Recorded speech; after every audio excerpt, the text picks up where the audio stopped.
So what you might feel if you're a chronic slider during the downswing, what you might actually have to feel, and this is feel versus real, this is not what actually happens, but what you may feel during the downswing is that you don't pressure shift forward at all. It might just feel like you are turning the body to miss this stick.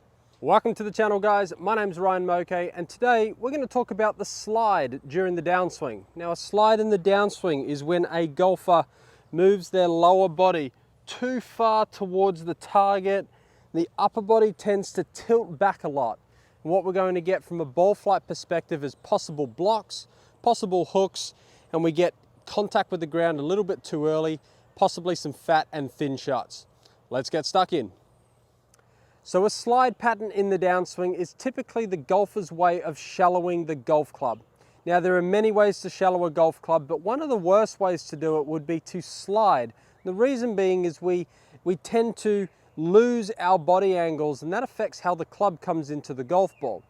So when we're looking at a face-on view, a slide is when that golfer pushes through that line and tilts back a bit too much. Now, what you'll see here is the upper body tilting back, the lower body too far ahead, and we get that club face looking a little bit too open. So the only way a golfer can hit that ball left is if they close that face really early, and typically the path is moving too far in to out, that if they close that club face, you get the hook shot. So what does it look like from a down the line perspective? A golfer will typically make a decent turn, shift the lower body too far ahead, and then the upper body will have to tilt back. And you'll notice that when I tilt back, the golf club gets stuck behind my hands at roughly this position, shaft parallel to the ground in the downswing. When this happens, it's really hard to turn the corner and get this ball to start on target or even left of target.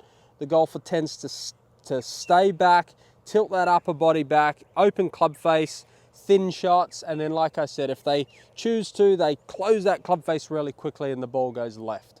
So I'm going to hit those two shots for you to show you what those two ball flights look like. Both are from a slide in the downswing. I have my 6-iron here with me, and I'm going to be a golfer that possibly blocks this golf ball when they slide. So I'm going to get to the top, slide, the club drops under, and it's going to go out to the right. And you can see there that even though that is a decent golf shot, it's gone out to the right. It's definitely going to miss the green if I had one in front of me. Now, the other thing a golfer will do when they slide is they won't want it to go to the right. Typically, this golfer will actually compensate for that right ball, and he'll flip the hands, or she will flip the hands at impact to get it to go back to the left. So let's see what this golfer does. Again, I'm going to slide, club gets back behind me, but this time I'm going to flip the club and get it going left. You can see there that that ball's going way left.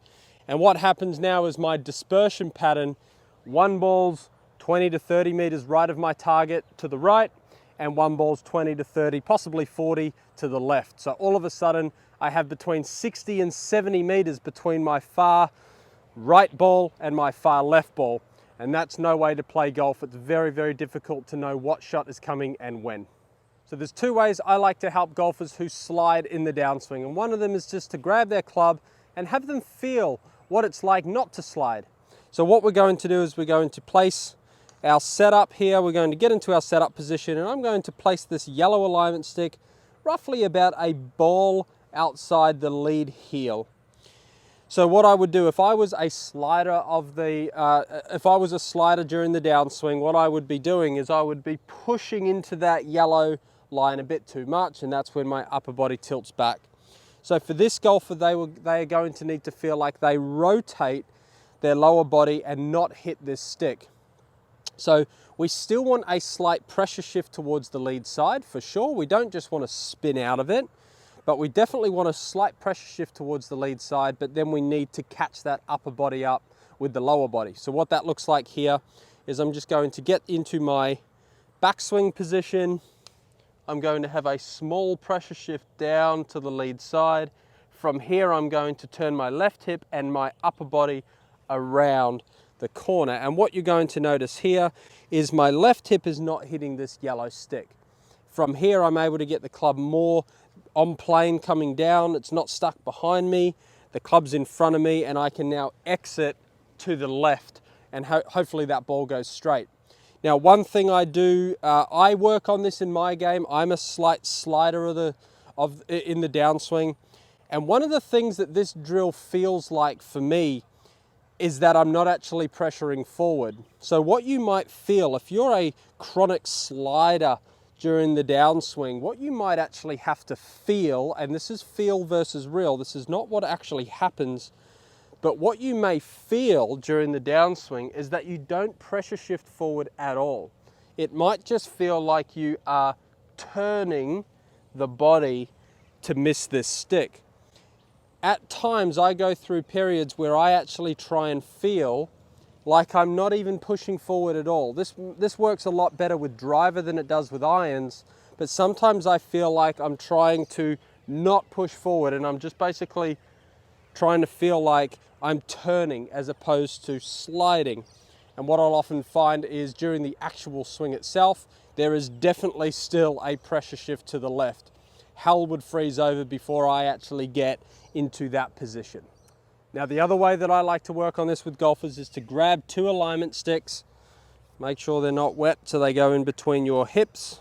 So I'm just going to place these between my belt buckle, okay, just like that. My belt loop's on my pants. So I've got one stick on my lower body. I'm going to place one stick on my upper body, just over my shoulders here. Now, what you're going to notice if someone was a slider is they would turn back, shift a long way forward, and they would tilt back this way. Now, what you're going to notice here is that the top stick is behind the bottom stick here. So my upper body is behind my lower body. What does that look like on this view here? I turn to the top nicely, I slide, and my upper body tilts back. Now, what you'll see is this stick here is behind this lower body stick. So what we're actually going to want to do is we're going to feel like the top stick catches up with the bottom stick a little bit quicker. So what we can do here is get into my setup position, turn to the top, a slight pressure shift forward, and then I want to feel my upper body doing most of the work here. And when my upper body does most of the work, what you're going to notice is the sticks start to line up a little bit better. Now, this doesn't mean I'm going like this. There is still what I call a pressure shift towards the target, but remember, a slider is too active with that lower body that we have to slow it down a little bit. So what we need to do is we need to feel like that pressure shift, and then it's the upper body that we feel coming around, and that's actually still pulling my lower body with it. And what you're going to notice at the end of the swing is both sticks aligned together. Again, if we look at it from this view, we're going to turn to the top. A slider would be forward and under, and what we're going to try and feel as we get to the top, pressure shift forward, turn the upper more on top of the lower, and get these sticks to catch up with each other, and then off we go. So what I'm going to do now is I'm quickly going to hit a couple of shots for you to show you how I would drill this in. So I'm going to get into my setup position. That would be my golf ball, place that alignment stick just outside my left heel, and what I'm going to do is tee that ball up just a little bit to help me with contact.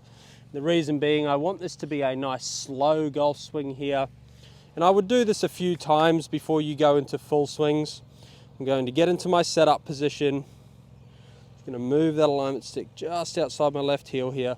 And again, I'm trying to feel like I'm turning around that alignment stick, not pushing through it. And I'm just going to hit some small shots. And again, that was a skinny shot, but that's why I've got the ball on a tee, just to basically help me with contact. I'm not worried about contact here. I'm more worried about this stick not being hit. I'm going to do that one more time, really feeling like I'm turning and not sliding in the downswing. Again, a nice straight shot. So now what I'm actually seeing is I'm seeing the ball starting on target and staying quite straight. So once I've done that, I'm ready for a full swing. So all I'm trying to do is feel everything I was feeling during those practice swings. Place my ball back on the tee while I'm learning this movement. And all I'm trying to do is feel that motion. To the top, slight pressure shift. Mainly I'm turning, I'm not sliding. So let's give this a go. Let's see how straight I can start this ball compared to the ones at the start of this video. So I'm gonna get set up, little trigger. Just feeling like I'm turning, not sliding. Let's see where this ball can start. You can see there that that's just a beautiful straight 1 yard draw, if anything, and I'm able to start that ball more on target now as opposed to the right or to the left. So guys, there's a complete rundown on if you slide in the downswing. If you like this video, please press the like and subscribe button. Comment below if you've got any questions. Practice well. Thanks for watching.